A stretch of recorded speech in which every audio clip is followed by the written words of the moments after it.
بسم اللہ الرحمن الرحیم۔ السلام علیکم ناظرین، جب اسپین پہ مسلمانوں کی حکومت تھی کہ آخری دور تھا تو مسلمانوں کے اندر کئی فرقے بن چکے تھے۔ وہاں پہ کافی عرصہ مسلمانوں نے وہاں حکومت کی اور مسلمان اس بات پہ لڑ رہے تھے کہ پجامہ جو ان سے ہے ٹخنوں سے اوپر ہونا چاہیے یا نیچے ہونا چاہیے، مونچھیں چھوٹی ہونی چاہیے یا صاف ہونی چاہیے یا بڑی ہونی چاہیے، اس پہ لڑ رہے تھے۔ ہاتھ باندھ کے نماز پڑھنی چاہیے، ہاتھ چھوڑ کے نماز پڑھنی چاہیے، یہ اختلافات تھے مسلمانوں کے، اور آپس میں خوب دنگا فساد تھا اور خوب لڑائی جھگڑا تھا۔ تو یہ بڑی پرانی بات بتا رہا ہوں میں آپ کو۔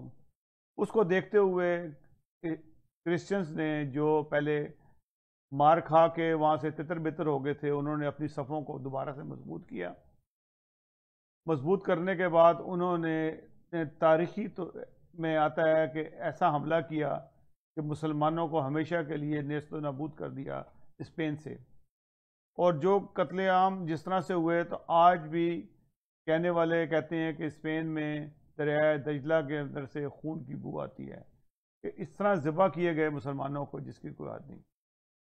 آج پاکستان کے اندر کرونا وائرس شروع ہو چکا ہے، حکومت جو فیصلے کر رہی ہے اچھے کر رہی ہے برے کر رہی ہے، لیکن ایک طبقہ ایسا ہے اس کو اس سے بالکل بالا تر ایک نیا، ان کو ایک ختم نبوت کا مسئلہ جو ان سے سب سے بڑا ہے۔ جان بوجھ کر اس موضوع کو حکومتی کارندے یا حکومت کے لوگ اپنی نااہلیوں کو چھپانے کے لیے یہ سارا کا سارا ڈرامہ کرتے ہیں، اور ہمیشہ سے کرتے آ رہے ہیں۔ 70 سال سے ہم یہی دیکھ رہے ہیں کہ اسی قسم کے ڈرامے ہوتے ہیں اور پھر لوگوں کو بیوقوف بنا دیا جاتا ہے۔ 74 میں جس طرح سے بیوقوف بنایا گیا، جس کو لے کے آج تک چل رہے ہیں۔ میں صرف اتنا کہتا ہوں کہ حکومت آپ کی ہے، احمدی بدترین دشمن ہے۔ احمدیوں کو پاکستان کا غدار کہتے ہیں آپ لوگ۔ اگر غدار تھے تو آپ ایک چودھری ظفر اللہ خان بنا کے دکھا دیں۔ آپ چودھری ظفر اللہ خان نہیں بنا سکتے، ایک ڈاکٹر عبدالسلام بنا کے دکھا دیں۔ جتنی جنگیں پاکستان کی ہوئیں، جو کشمیر آج آپ کے ہاتھ میں ہے، جنرل شمیم تھے اس کے اس وقت 1948 میں احمدی تھے۔ اس کے بعد جس فورس نے وہ یہ علاقہ فتح کیا وہ فرقان فورس تھی جو جماعت احمدیہ کی تھی۔ آپ کیونکہ احسان فراموش ہیں، آپ کو پتہ نہیں لگتا۔ 65 کی جنگ ہوئی تھی، کون لوگ تھے جو جنگ میں سب سے آگے تھے؟ 2 بھائیوں کے نام آتے ہیں، جنرل اختر حسین ملک کمجوڑیاں میں جس نے فتح کیا، کشمیر فتح کرنے والے تھے۔ ایوب خان اور یحییٰ خان کی سازش سے اس جنگ کو روکا گیا وہاں پہ، یہ تاریخ میں موجود ہے۔ یہ تو آپ گوگل سارا پڑھ سکتے ہیں۔ چونڈا کے اوپر کس نے فتوحات کی؟ سیکنڈ ورلڈ وار کے بعد سب سے بڑی ٹینکوں کی جنگ جو جیتی گئی، جنرل عبدالعلی ملک نے جیتی، جو جنرل اختر حسین کے چھوٹے بھائی تھے، جیتی۔ سب لوگ بھول گئے کہ یہ احمدی تو غدار ہیں اس ملک کے، عام منہ سے بول دیتے ہیں۔ یہ وہ ان حراریوں کی اولادیں ہیں جو یہ آج کل یہ باتیں کرتے ہیں، اور ہمیں ہی پتہ ہیں۔ 71 کے اندر آپ آ جائیں، ایک جنرل پاکستان کی تاریخ میں شہید ہوا پہلا، جنرل افتخار جنجوعہ چھم کے اوپر۔ جتنا زبردست جنرل تھا، جتنا زبردست پلانر تھا، وہ کس طرح شہید ہو گیا، یہ بھی ایک تاریخ کی عجیب بات ہے، ایک بدقسمتی ہے کہ ان کی شہادت ہوئی وہاں پہ جنرل۔ اور اس طرح سے بے تحاشا اور احمدیوں کی قربانی ہیں، جس کو ہمیشہ ایئر فورس کے اندر احمدیوں کی قربانی ہیں، ہر جگہ پہ ہیں، نیوی میں احمدیوں کی قربانی ہیں۔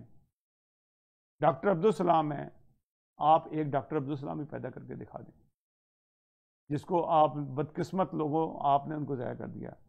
آج کل میں ویسے بہت سارے لوگ ہیں آج کل جو کئی میراثی ہیں جو کام کرتے ہیں ناچ گانے کا، وہ آج کل جو ان سے ہیں وہ ختم نبوت کے اوپر باقاعدہ آن لائن کر رہے ہیں اور تبلیغ کر رہے ہیں۔ وہ ایک وہ فراڈی ہے جس نے ایک عرب تاجر کو مل کے، اعظم سواتی اور ایک اور سیاسی بندے کے داماد ہے، اس نے مل کے لوٹا، وہ آج کل تبلیغ کا کام کر رہا ہے۔ میں اس کے متعلق بات کر رہا ہوں، ان کا نام ہے صابر شاکر صاحب، جو بڑے نیک ہیں، بہت زیادہ ہر سال میں کئی عمرے کرتے ہیں۔ اس دفعہ تو عمرے نہیں کرنے سے جا سکے وہاں پہ کورونا کی وجہ سے۔ تو میں تھوڑا سا صابر شاکر صاحب کے بارے میں بتاتا ہوں، پھر انہوں نے کیا کہا، پھر آپ ہی کے مولویوں نے کیا کہا، یہ سنیے، پھر آگے چلتے ہیں۔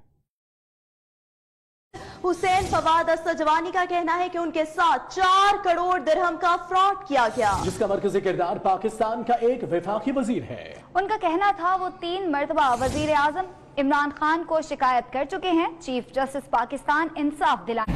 I am not feeling comfortable here due to your countrymen who cheated and damaged me financially status a lot, and this regards I tried several times to launch Natural GIT or any other team who can provide about that. Moreover, once Mr. Sabar Shakir of ARY streamlined of the Pakistani media due to his same act that I am talking about since along. Here I request you to provide the platform where I can prove about my point of view against him that damaged my personal life and rigorously. Mr. Chief of Justice, you are an honor man. Please consider me as a human being who is having that right to ask overall, because all this who cheated me are from your country and from your nation and spoiling your country name and to put bad image for Jamhuriyat Pakistan. آخر یہ معاملہ پارلیمان میں آیا اور پارلیمان میں اس وقت کے جو قادیانیوں کے تھے سربراہ مرزا ناصر، ان کو پورا موقع دیا گیا، وہ پارلیمنٹ میں آئے، پارلیمنٹ میں سوالوں کے جواب ہوئے، سوالوں کے جواب کے نتیجے میں جو رزلٹ نکلا وہ یہ تھا کہ جناب جو مرزا غلام احمد قادیانی پہ ایمان نہیں لاتا وہ ان کے عقیدے کے مطابق نعوذ باللہ وہ مسلمان نہیں ہے، یہ تھا۔ اور یہ سلسلہ شروع بھی مرزا غلام احمد قادیانی نے کیا تھا۔ مسلمان اس وقت 1.5 ارب کی آبادی ہے مسلمان، ان سب کا عقیدہ قرآن مجید کے مطابق یہ ہے کہ حضور اکرم صلی اللہ علیہ وسلم اللہ تعالیٰ کے آخری نبی ہیں، آخری رسول ہیں، ان کے بعد کوئی نبی نہیں آئے گا، قیامت تک کوئی رسول نہیں آئے گا، قیامت تک کسی پہ وحی نازل نہیں ہوگی، قیامت تک، یہ عقیدہ ہے۔ جی ناظر، شاکر صاحب نے جو فرمایا، اسمبلی کے حالات بتائے اور پھر حضرت مرزا غلام احمد کے بارے میں بتایا، ٹوٹل جھوٹ، ٹوٹل جھوٹ۔